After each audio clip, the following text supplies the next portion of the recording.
Bagamat hindi direktang tatamaan ng bagyo, nakaalerto pa rin ang Cagayan de Oro sa posibleng magiging epekto ng bagyong Inday at Habagat. May umaarangkadang balita si Jam Nueva.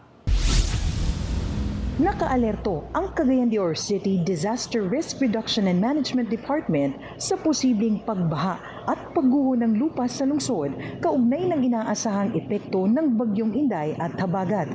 Ayon kay Nick Habagat, Department Head 2 ng CDRRMD Cagayan de Oro, hindi direktang tatama sa lungsod ang weather disturbance na kasalukuyang minomonitor. Gayunman, posible pa rin makaranas ng thunderstorms at pag-ulan ang Cagayan de Oro na maaaring magdulot ng pagguho ng lupa lalo na sa mga landslide-prone areas. Mayroong 26 na barangay na itinuturing na high risk sa landslide, kabilang ang barangay poblasyon.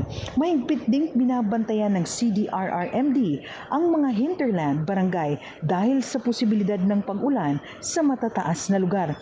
Ayon kay Habagat, mahalaga ring bantayan ang mga karatig lugar sa Bukidnon gaya ng Talakag, Baungon, Libona at Manolo Fortage dahil ang tubig mula sa mga lugar na ito ay dumadaloy patungo sa Cagayan de Oro.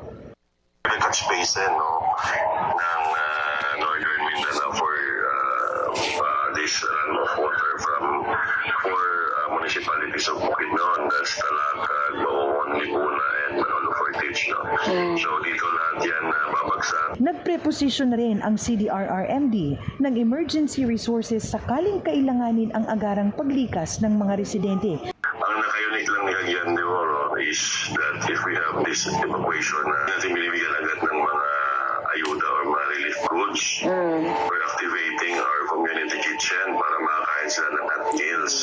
Hindi sila yung magluluto. Hinimok naman ang mga residente, lalo na sa mga hinterland barangay at flood-prone areas na patuloy na subaybayan ang weather updates sa internet, sa radyo at mga opisyal na advisories ng lokal na pamahalaan. Mula Cagayan de Oro City, Jam Nueva ng PRTV News. Nagseserbisyo para sa Pilipino.